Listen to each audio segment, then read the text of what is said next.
resources banked. So I think the latest at this point is this. I think he should be expanding right now, and he's checking for more expansions on patrol. So I guess you have a good point. So we're gonna see a final engagement coming up here. Get a good observer placement here. But what we're gonna see is that these ultras are not really gonna help a lot. These upgrades, these armor upgrades, choosing to go for the armor first and seeing the ultras and switching to armor. I mean, and personally, I think this blink is bad. And I think he said he was trying to snipe these infestors, and I think he does a good job of getting a couple, but it could just be some missed micro. But as you see here, right now, this looks like Zerg is gonna win this battle, and it turns out, I think because of these upgrades, it's gonna be kind of even. These Immortals get some amazing kills on these roaches, and I think they pick off this this ultra.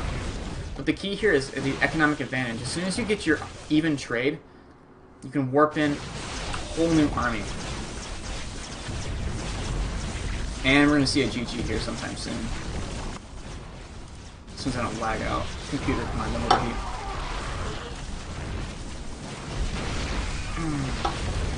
And this is cleaned up quite nicely, and he doesn't go into this only mining base here. I think this is only GG's. And this whole new set of stalkers coming in. And blink. And kill his base. And have his income basically go to 0. Well, relatively.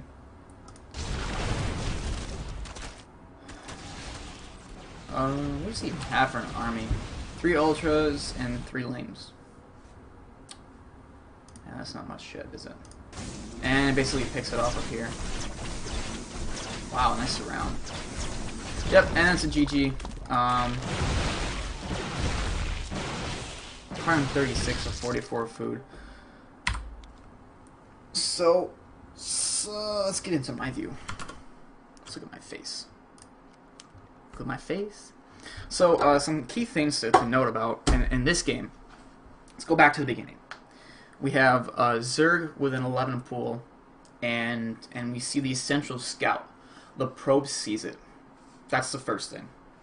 And it's a random player. So what happened was he decided to wall off first. That's fine. But the response is that he moved his zealot out of the way and built the 2 pylons to wall off completely. And at that point, we go back. It was 3 roaches plus 7 7 lanes against 1 zealot, with a stalker and a sentry popping out right as the attack began. That sounds like a loss to me. With one thing, Zerg built a hatchery as he was moving over to Zess's base, which means that's 300 minerals that he could have been spending more on roaches. More roaches if he had the gas. And I didn't check to see if he had the gas. I'm assuming he at least had some gas for a couple. I didn't check to see if he pulled probes. He had 1 gas, which is roaches. And especially more lanes, because at the end he lost all of his lanes, and all I had was roaches against the 7 probes, or however many that is. We were able to wipe up those 3 roaches. And I thought that was quite funny. But we saw him defend that quite nicely, actually. Barely defending it. That's the key. He did enough, just enough to survive. And from that, he knows that Zerg 11 pooled. From the amount of stuff that he brought, he probably doesn't have that many drones behind it. And I didn't show you, but I did watch it. He only had 14 workers as main base with his natural up. So he had nothing to transfer. So he was still on 1 base practically. That's why I didn't like it. This Zerg was bad. And he's a random player, so I don't blame him. So whatever. So from there, he expanded immediately by getting a nexus down, a pylon, and a forge, and building sentries with his extra gas, and uses minerals to build more probes and to eventually finish the wall off. And the sentries are normal, the 3-gate expand, so where you get more sentries, and like 7 or 8 sentries, about 2 zealots-ish, 1's even fine, and you get a cannon down, a forge and a cannon and a pylon down at the natural. And eventually you wall off the gateways. But the sentries are there for force fields. But at this point, I don't think he needed it because I think it was just safe play because the Zerg didn't really have that much for Lings. He didn't have that much for an army because he was, I think, after that, just trying to drone up. Because he thought at that point, I think the Zerg probably thought that he didn't have that much to attack him at the moment. So he thought he'd just try to get economically ahead. But he was so far economically behind by getting the expansion with no workers behind it. It was hard to catch up. So at one point, he did get back and did get ahead in the worker count. So he got back even, but what Zess did from there then is you get DTs. And in DTs, you can help yourself, one, deny expansions, as we said in the first game, kill workers, get yourself economically ahead, and also map control. And map control is not only just vision of the map, but as we saw in this game especially, the DTs help force your opponent back. It's scarier, even if you have detection in your army, and even in Masters level, not on a pro level. And especially for random players who are not used to playing as Zerg. They should split their army, but this is inclining feeling to not do so, because then you feel like, oh god, what if he attacks right now? If he catches my army off guard, I'm dead. So your inclination is to keep your army together. And so if you're jumping from your expansions to expansions to kill these DTs, you're allowing your Protoss opponent to either expand freely or build a shit ton of units without losing anything, and it can be able to amass this huge army and then still have the economic advantage, and then just come in and kill you. And as soon as you get even if you get an even trade or even an uneven trade, he can remax or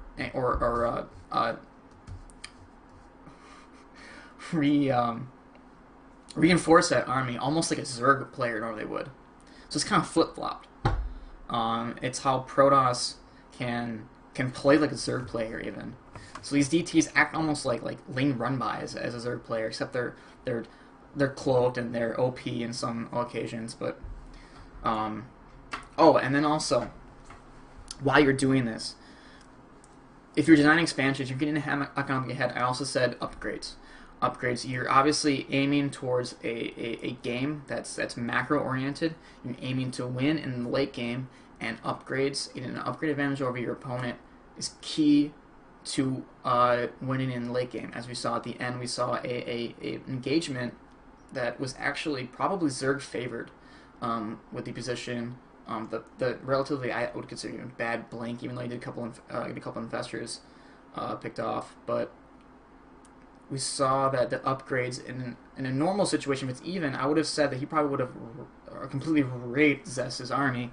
In the case that it actually was quite even, a little bit in Zerg's favor as far as like the outcome, but as far as like what was left afterwards. But then what the advantage was to get back to Zess was being able to rewarp like eventually like a round of like 16 stalkers, and then after that another like 10 zealots, and then 16 stalkers, and be able to rebuild this army and then just roll what was left of the Zerg's army, because he wasn't able to reinforce his own army that well. So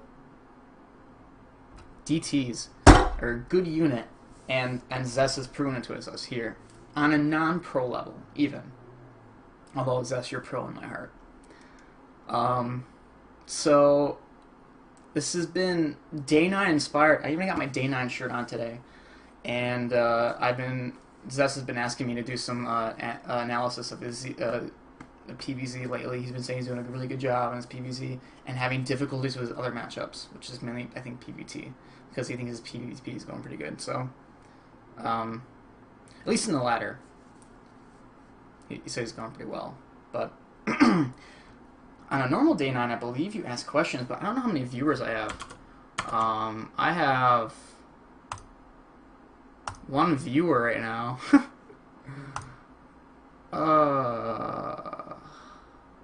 Any questions at all? Metaprime? If you're still watching? It's been kind of my first try at a commentary / daily / strategy analysis. What was the rank of the Zerg player? Which game? I'm assuming Masters because it's both ladder, and Zess is also a Masters player. I can actually get out of this game and look at his profile.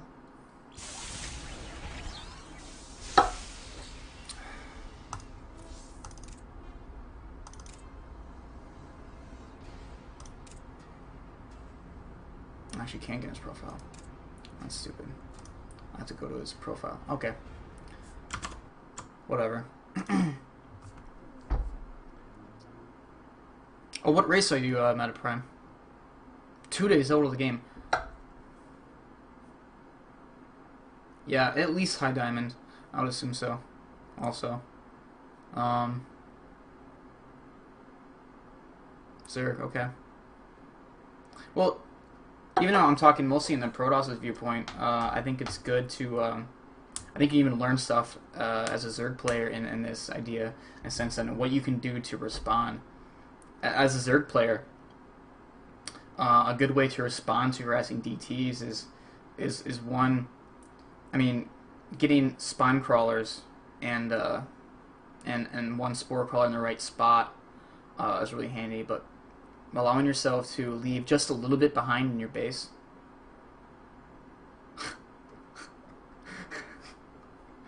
Get your question next. To be able to... What was I talking about? Oh, leave a little bit of your army behind. Being able to decide how much you need to leave behind in order to defend against a couple DTs. Like, I don't know, 3 roaches and like 5 lanes or something like that. And an overseer, and then build an overseer for your main army, and then use that to keep pressure on the Protoss. Respond pressure, and with pressure. Check to see if he's expanding.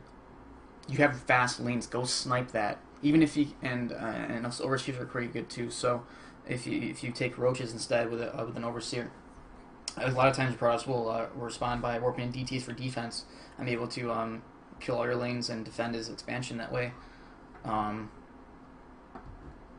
It's kind of all I can really say. I mean, unless you wanted to, if you responded yourself with drop play. But oh, and Zess, I think you're trolling when you say, why didn't the Protoss take a 4th in the last game? Why didn't the Protoss take a 4th? Because he's bad. I'm just kidding. Honestly, don't know. I would like to see a 4th go down at some point in that game. And like I said, I talked about the spawn location in the upper left-hand corner, which I think is a good spot. It's such a small ramp. And so you could defend that, I think, quite easily. Even though it is a long distance to go defend your base, but if he brings all his units to defend your expansion, I think you're still so far ahead that you can also just counterattack with your own stuff, or even just counterattack with DTs. If you attack in your 4th, you can throw it on DTs and then attack his 4th and 5th, which are the only bases you have left. So, why didn't he get Colossi either? They're so OP. Because actually Colossi aren't that good against Ultras.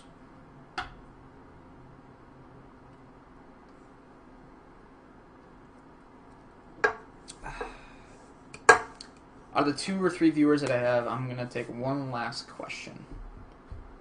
Because I have to go to a birthday party. Let me check my Twitter first.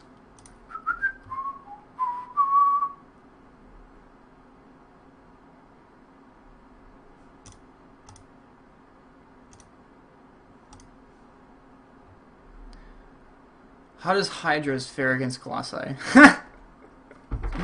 Not very well. Hydras have no armor, and they're bio unit. But yeah, Zez has actually got a very good point here. Hydras alone are bad against Colossus. But the key is to have good support units, which will be your roaches.